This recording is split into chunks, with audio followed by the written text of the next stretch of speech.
Hi guys! 11:20 PM na, Wow Feng Shui na. Brethren, family and friends sa pong pinagpalang gabi sa inyong lahat. And kumusta po kayo? Ano po?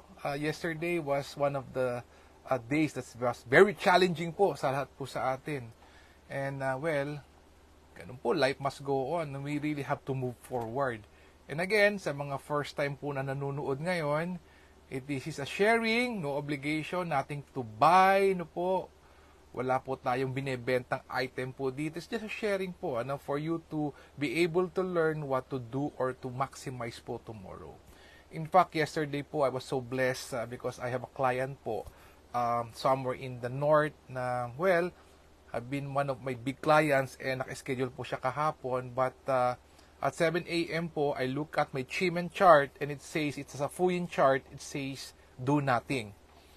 And because of that decision, it was a blessing na hindi po ako tumuloy dahil po for us, alam po natin lahat na ang NLEX po was really flooded.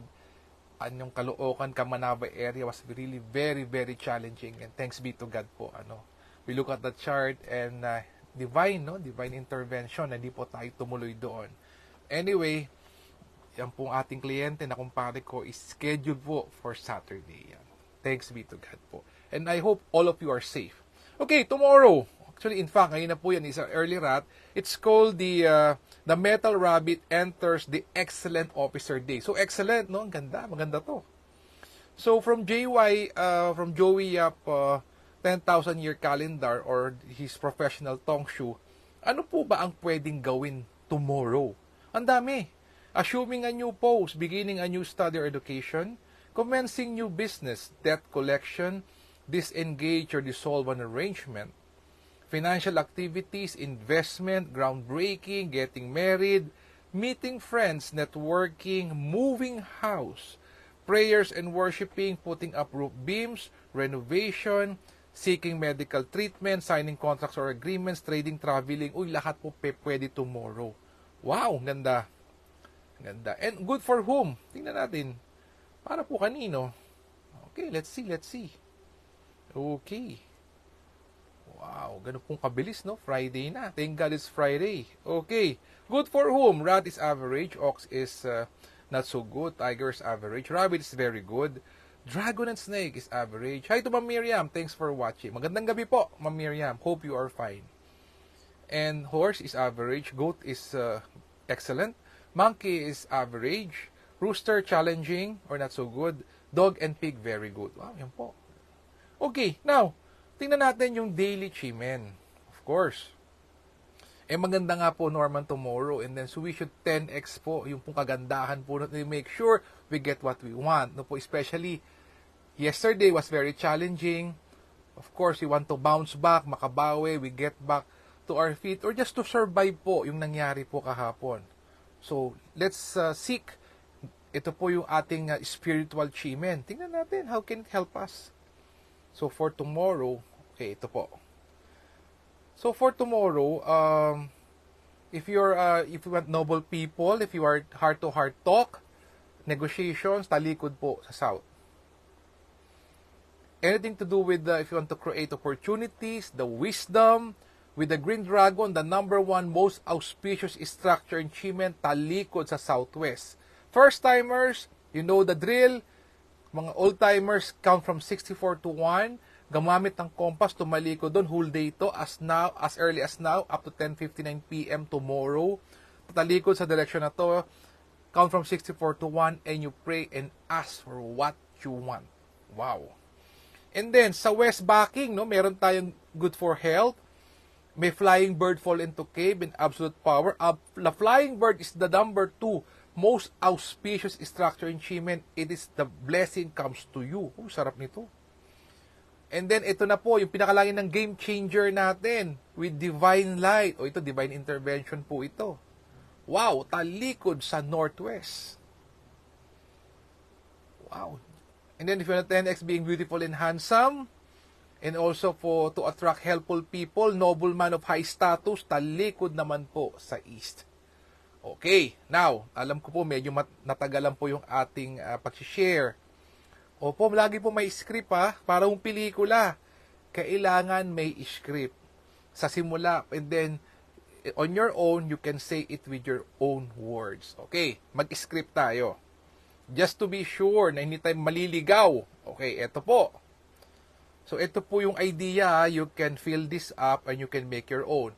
Universe, or you can, whatever belief you're in, how do you call the one in charge upstairs? So, for universality, para po sa pangkalatan, we address as universe.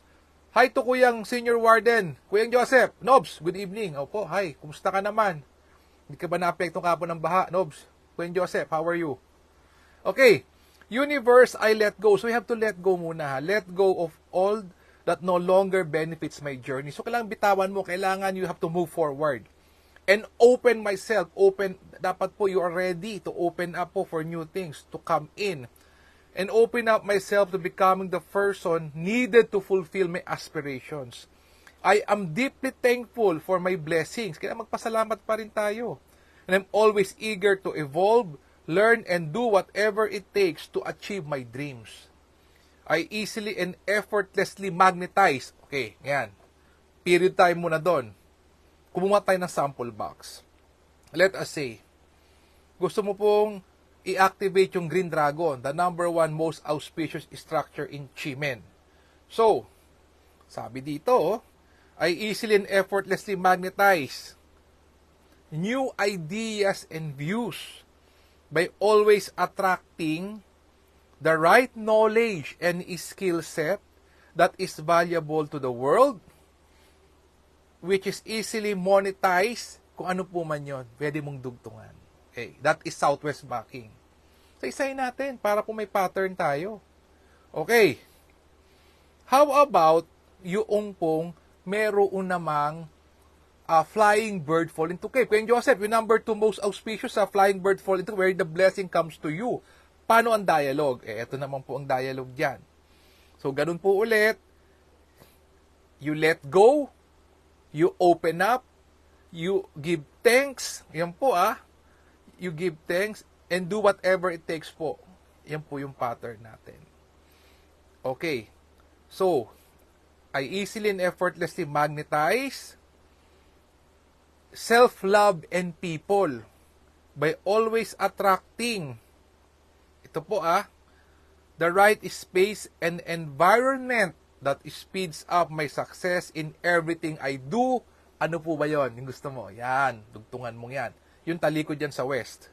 And finally, yung pong game changer natin, yung pong backing to northwest, ito naman po yun. So again, I easily and effortlessly magnetize optimism and wealth by always attracting noble allies, forever lucky, generously aiding all, crafting robust lifestyle and livelihood for all, and then dugtungan nyo po kung whatever the specific that you want. So, brethren, family, and friends, you have to count from 64 to 1. And then when you relax, you can read this out po or silently or in your mind po. You can have this. Wow! No po? Ganda nito. So, don't forget po Don't forget. Alam nyo po. Mga balita po ngayon, nakakaalala pong pagbabago. Lagi po siyang not so good things po, And this is the only thing that we can control, BFF. No po, eto na lang. At the comfort of our own homes, we can do this. No, maximize natin. Let's do this. No po, gawin natin. Okay. Sa group po namin, meron po ditong tinatawag po about momentum. Alam niyo po, nung ako'y nag-overseas for almost half a month, nawala po yung momentum ko po sa clients po, Kasi siyempre naman po, of course, you're out and then siyempre po, may mga missed calls ka. So, you have to get the ball rolling po ulit. And, well, I did naman po that for the past few days, yes. And then, nagkabagyo parang, ano ba naman, parang nag-slow down ulit. So, sabi dito, how do you keep the momentum of, or keep the ball rolling? Tomorrow, excellent nga po tomorrow So, tomorrow, July 26, sabi dito, is an auspicious day, is an excellent day, 7 a.m. to 8:59 a.m. talikod sa west. Ayan. Kung hindi ka po magigising ng maaga, ang alternative hour po is 9 a.m. to 10:59 a.m. back naman po sa southeast. Okay. Ano kaya meron doon? No po? Okay, silipin natin. Ano bang meron sa west ng 7 a.m. to 9 to 8:59 a.m.? Para so we know what we're doing. Ano po bang component ng box na yan? Bakit tayo pinapatalikod po dyan? Bakit may ganung mga advice? No po? Let us see. Tingnan natin. We don't want to be a blind follower. We should know what we're doing. Tingnan natin. Okay. 26. Alright. Sabi dito, 26. Okay. So, tomorrow po, July 26, Friday, 7 a.m. to 8:59 a.m., there's the Earth Deity and Life Door. Wow. Nice. And then, sa Southeast naman, 9 a.m. to 10:15 a.m., there's a flying bird fall into cave. There's another Earth Deity. O kaya pala naman. So, anong gagawin? Anong meron niya, Norman, tomorrow to, brethren, family, and friends? So, kung kayo nanonood ngayon, take note of this tomorrow. Excellent day. You use this. 7 a.m. to 8:59 a.m. backing to west and 9 a.m. to 10:59 a.m. backing naman south. A.m. to umaga. Okay.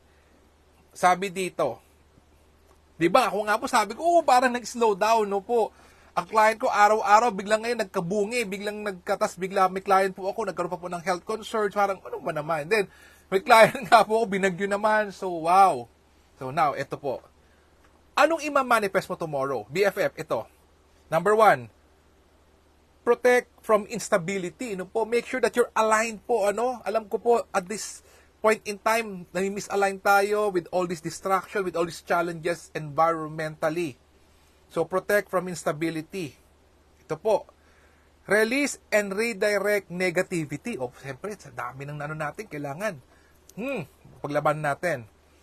Open all financial, career, and money opportunities and even promotion. No po. Increase profits, good investments, and external income. Oh, wow. Natin to. And number 4, we need to get ahead of our competition. Wow.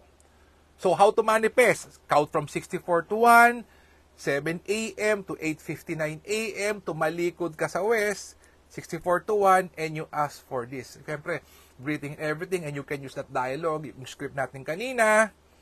Yan. And then, from 9 a.m. to 10:15 a.m., back in southeast, again, count from 64 to 1, relax mind, and use the script, fill it up with what you want, or your prayer, and that's it po. Wow. So, pwedeng magsindi ng insenso, pwedeng magsindi ng kandila, pwede pong magkaroon ng glass of water in front of you. Yes, you can be seated, you can be kneeling down, up to you, basta nakatalikod ka sa direksyon na yan. Wow. So, BFF, we have a lot, no? Dami natin na-discuss, and then you can share this to anyone that you think may benefit from this, especially now. Kagagaling lang po natin sa mga challenges and calamity. Ako po, I myself was not spared from that. Medyo bumagal yung momentum. We need again to get back. No po? Ang ganda nga po ng timing no po? Though ito pong sharing na to ay galing po sa abroad, no? Parang tumama, nag-ano po sa atin, nag-align, no? Momentum, keep the ball rolling. Nagsakto po sa ating pangangailangan, especially now, tayo po here in the Philippines, especially in Luzon, in southern Luzon, no? Was really challenged po kahapon. Ako po, grace of God, no po, I was spared from, having lot of trouble po if I was stranded or na-flood po yung sakyan ko. Wow. Minsan po, it's not earning money, it's yung makaiwas tayo po sa mga accidents, sa mga unforeseen events po that may create negativity po on our part. Okay? Again, BFF, let us continuously pray for each other, our fellow countrymen. Let us pray for our leaders. Let us pray for world peace. Let us heal as one. Let us be a blessing to others. God bless us all. And with a grateful heart, maraming pong salamat sa inyong lahat. Good evening, God bless, and see you again tomorrow. Bye-bye.